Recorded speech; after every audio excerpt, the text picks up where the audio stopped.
Hello, my dear children. A very good evening to everyone and welcome to Hidayah online class. I am Prasida, your social science teacher. Are you happy? Yes, very good. So let's start our social science class. Today we are going to learn about the new topic, social and economic conditions of medieval India. Social and economic conditions of medieval India. Listen here. It is a description about the social life in India by Tavernier, the French traveler who visited India during the Mughal period. The French traveler Tavernier who visited India during the Mughal period. The lifestyle, dressing and food habits are extensively varied across India. Extravagantly, colorfully dressed people and those closely clad were also found here. What information about the social life of the period can be obtained from this description? What information? Okay. അതായത് എന്താണ് പറയുന്നത്? അതായത് നമ്മുടെ ഇന്ത്യയിലെ life style, പിന്നെ dressing, food habit, ഇതൊക്കെ എന്താണ് ഓരോ സ്ഥലങ്ങളിലും വ്യത്യസ്തമാണ്. ചിലവരെന്താണ് കളർഫുൾ ഡ്രസ്സ്, അതായത് നല്ല വർണ്ണപ്പൊലിമയുള്ള ഡ്രസ്സുകൾ ധരിക്കുന്നുണ്ട്. ചിലവരോ നാമമാത്രമായിട്ടുള്ള ഡ്രസ്സുകൾ മാത്രമാണ് എന്ത് ചെയ്യുന്നുള്ളൂ, ധരിക്കുന്നുള്ളൂ. ഓക്കെ, അപ്പോ ഇതിൽ നിന്ന് നമുക്ക് ഈ ഡിസ്ക്രിപ്ഷനിൽ നിന്ന് എന്താണ് മനസ്സിലാക്കാൻ പറ്റുന്നത്? Social and economic inequalities existed among the people. Okay, the first point, social status was determined on the basis of caste, occupation and wealth. Social status was determined on the basis of caste, occupation and wealth. അതായത് cast ജാതിക്കും occupation തൊഴില് wealth സമ്പത്തിനനുസരിച്ചിട്ടൊക്കെയാണ് social status എന്താണ് ചെയ്തിരുന്നത്. അതായത് social status നല്ല സമ്പത്തുള്ളവര്, അതേപോലെ നല്ല ജാതിയിൽപ്പെട്ടവര്, നല്ല occupation, നല്ല തൊഴിലുള്ളവര്, ഇവരൊക്കെയാണ് സമൂഹത്തിലെ ഉന്നത പദവിയില് ഉണ്ടായിരുന്നത്.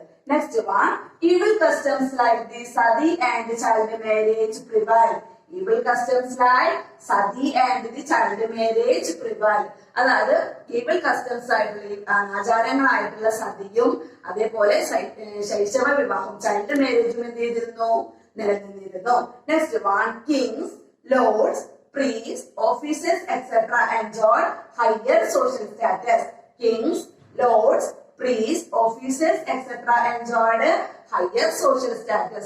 അതായത് സമൂഹത്തിലെ ഉന്നത പദവിയിൽ ഉണ്ടായിരുന്നത് ആരൊക്കെയാണ്? Kings, Lord's, priests, officers. They were enjoyed in higher social status in medieval period. Next one, those who engaged in agriculture and handicraft belonged to lower social strata. അതായത് കൃഷി ചെയ്യുന്നവരും അതുപോലെ തന്നെ ഹാൻഡിക്രാഫ്റ്റ് കൈത്തൊഴിൽ ചെയ്യുന്നവരും എന്താണ് സൊസൈറ്റിയിലെ താഴെ തട്ടിലാണ് എന്ത് ചെയ്തിരുന്നത്, കിടന്നിരുന്നത്. Next one, each caste had its own customs and rituals. ഓരോ ജാതികൾക്കും അവരുടേതായിട്ടുള്ള ആചാരങ്ങളും അനുഷ്ഠാനങ്ങളും നിലനിന്നിരുന്നു. Okay, all of you clear? Once again I repeat it. Social status was determined on the basis of caste, occupation and wealth. Evil customs like the sati and child marriage prevailed. Kings, lords, priests, officers, etc. enjoyed higher social status. Those who engaged in agriculture and handicraft belonged to lower social strata. Each caste had its own customs and rituals. Okay, all of you clear? Okay. Next we discuss India, the abode of knowledge. India, the abode of knowledge. അതായത് India എന്ന് പറഞ്ഞാൽ എന്താണ്? നമ്മുടെ വിജ്ഞാന കേന്ദ്രമായിട്ടുള്ള India. അതായത് the Indians can speak any language, but it is difficult for others to master our language. Indians do not go abroad in search of knowledge. It is the people from other countries who come to India. Chess, the Panchatantra, stories and mathematics are the contribution of India to the world.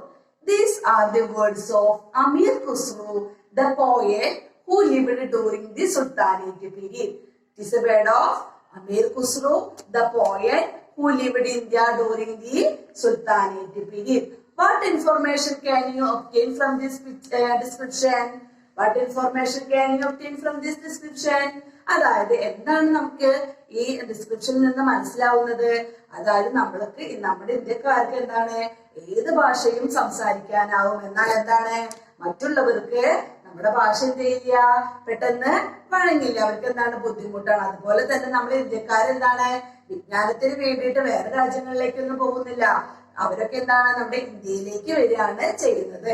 അതുപോലെ തന്നെ chess, the Panchatantra stories and the mathematics are the contribution of India to the world. അതായത് നമ്മുടെ ഇന്ത്യക്കാർ കൊടുത്തിട്ടുള്ള സംഭാവനകളാണ് ഇതൊക്കെ. ഒന്ന് chess ചതുരംഗം, അതുപോലെ തന്നെ പഞ്ചതന്ത്ര സ്റ്റോറീസ് പഞ്ചതന്ത്രം കഥകള്, അതേപോലെ മാത്തമാറ്റിക്സ്, ഇതൊക്കെ എന്താണ് the contribution of India to the world. These are the words of Amir Khusro, the poet who lived during the Sultanate period. Okay, several education centers existed in medieval India as well. Students from different part of the world flocked to the centers in search of knowledge. Today we discuss the educational centers in medieval India. The educational centers in medieval India: Benares, Lahore, Kanchi, Mathura, Delhi, Agra. The educational centers in medieval India: Benares, Lahore, Kanchi, Mathura, Delhi, Agra. Okay, all of you clear? Okay. Astronomy and mathematics advanced during the period. Astronomy and mathematics advanced during the period. Leelavati by Bhaskaracharya was a famous work in mathematics. Leelavati by Bhaskaracharya.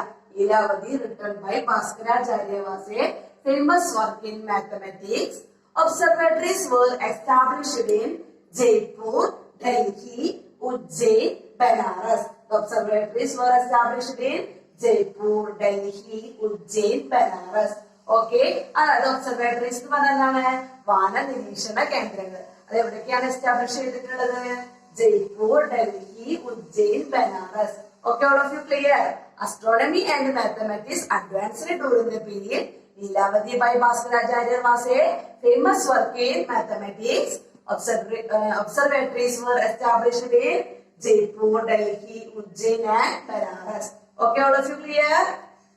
Next we discuss travelers of medieval India. Travelers of medieval India. During the medieval period, several foreigners came to India.